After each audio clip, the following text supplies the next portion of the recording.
entendu. Donc, je recommence. Bonsoir à tous, chers jeunes, chers parents et chers enfants. Il y a longtemps, des peuples et des vies, nos ancêtres ont souffert. Des hommes et des femmes, des enfants ont été arrachés de leur famille. Ils ont été violés, maltraités, forcés de travailler, mal nourris, pris de haut, crachés dessus, et la liste est encore longue. Nos ancêtres ont enduré cela pendant plusieurs années. Ils ont été emmenés sur des bateaux, dans des conditions plus qu'horribles, liés à des chaînes, des mains aux pieds, et marqués au fer comme des marchandises prêtes à livrer. L'histoire nous dit que les Africains ont été chassés de leur propre territoire afin de profiter de leurs richesses. Jusqu'à aujourd'hui, ces actions ont eu plusieurs conséquences sur notre monde.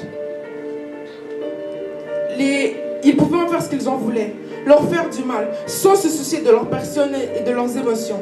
Et dans l'histoire, c'est eux qui en tiraient des gains. Imaginez-vous, pendant plus de 400 ans, des cultures ont été écrasées, des vies ont été perdues, et des cœurs remplis de meurtrissures. Et devoir vivre une vie qu'ils n'ont pas demandée. Imaginez-vous, plus de 15 millions d'humains, d'Africains, ont été séquestrés et emmenés de force. Avez-vous vraiment conscience de cela?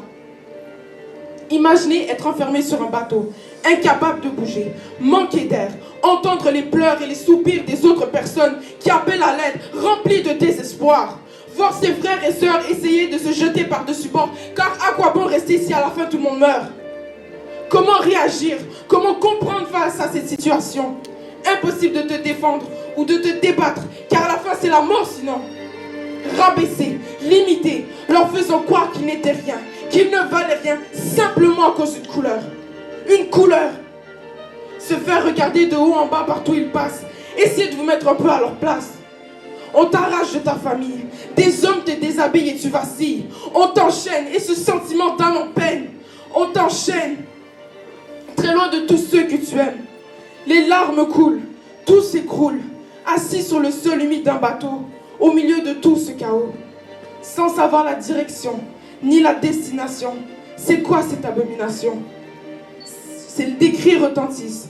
Les hommes deviennent agressifs. Plongés peu à peu dans le noir. La lumière part avec ton espoir. Quel sera ton lendemain? Tu ne sens plus rien, seulement du chagrin. Notre ascendance vient de loin. Nos racines viennent de loin. Et ces événements viennent de loin. Mais il ne faut surtout pas les oublier. Il faut se montrer reconnaissant, car ces hommes se sont battus pour avoir un meilleur avenir. Nous, des personnes sont mortes. Mais le combat n'est toujours pas fini. Donc je dis, en cette soirée, peu importe ta couleur, noir, blanc, jaune, rouge, peu importe. Nous avons tous un cerveau, 2 jambes, 2 bras, une tête, des pieds et tout le reste. Mais ce que nous avons surtout tous en commun, c'est un cœur. Alors ce n'est pas une couleur qui va faire une différence. Merci. Ouais. Ça, c'était de l'art oratoire. Merci, Daya, pour ce partage. Un sujet prenant, captivant. On l'oublie souvent, ça date un peu de loin, mais c'est important de parfois se le remémorer.